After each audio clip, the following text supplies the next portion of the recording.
Welcome to this explainer. Today we're unpacking something called Section 224 of the 2027 NDAA. It's a highly debated provision and, honestly, it could completely rewrite the future of our armed forces. Right now, defense analysts are sounding the alarm over a really quiet legislative move. Critics are arguing that this could fundamentally fuse the U.S. and Israeli defense industrial bases. It's a topic that's generating some intense debate across the entire political spectrum, and it's raising profound questions about our national sovereignty, our defense spending, and ultimately the future of American military independence. Here's our roadmap for today. We're going to look at this hidden defense provision, the shift from aid to integration, the end of public oversight, the trap of irreversible entanglement, data fusion, and finally, the threats to American sovereignty. Section 1.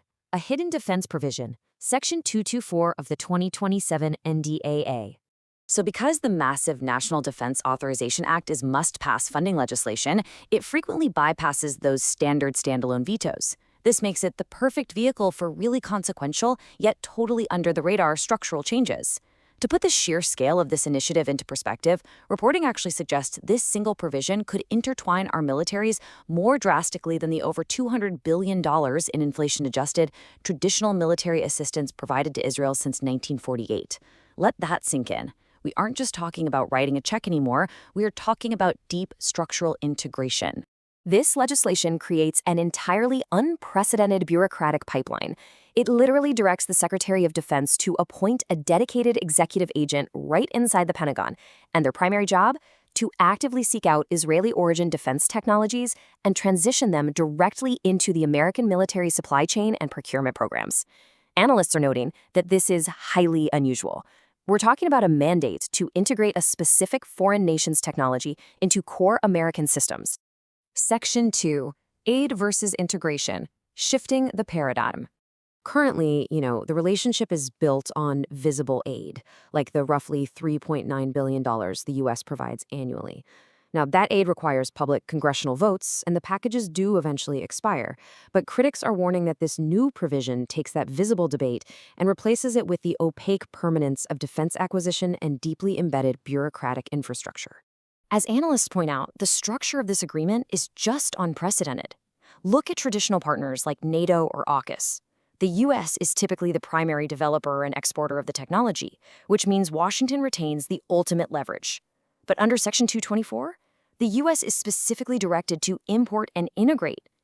Critics warn this creates a mutual dependency that drastically reduces America's strategic upper hand. Section 3. The end of public oversight, moving into the Pentagon's black box. By shifting from an aid model to an acquisition model, the flow of benefits turns into what critics are calling a black box.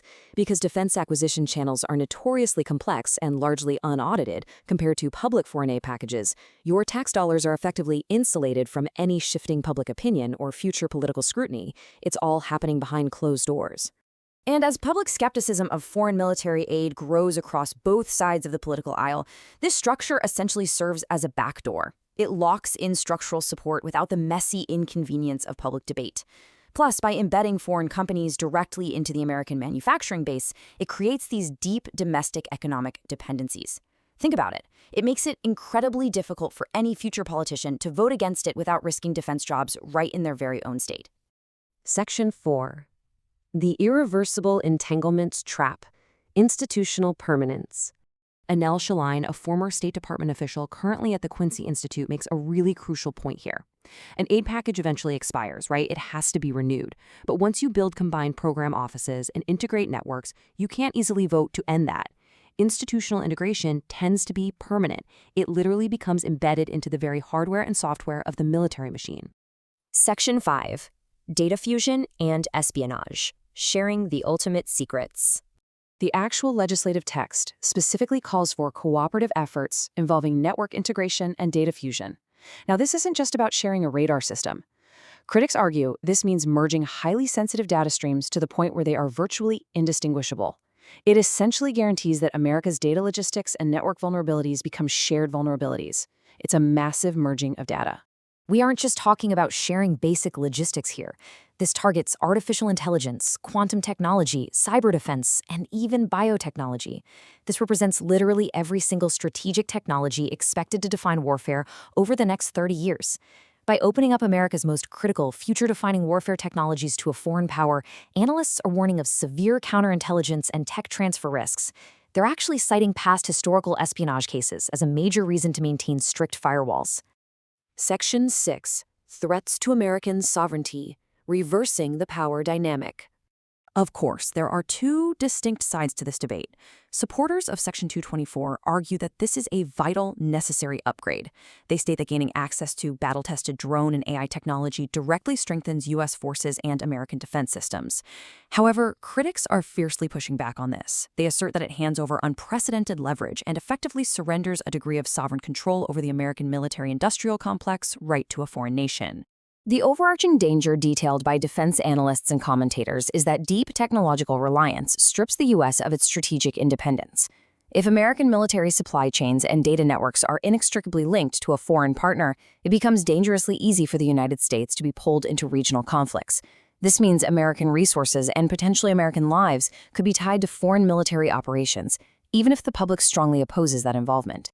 Which leaves us with this final, provocative question to consider. Does sacrificing a degree of our military sovereignty in exchange for foreign technology make America stronger? Or does it permanently entangle us in conflicts and defense dependencies that we can literally no longer control? It's a debate that's quietly shaping the future of global defense, and one that absolutely demands our attention. Thank you for joining me for this explainer, and keep questioning the details beneath the headlines.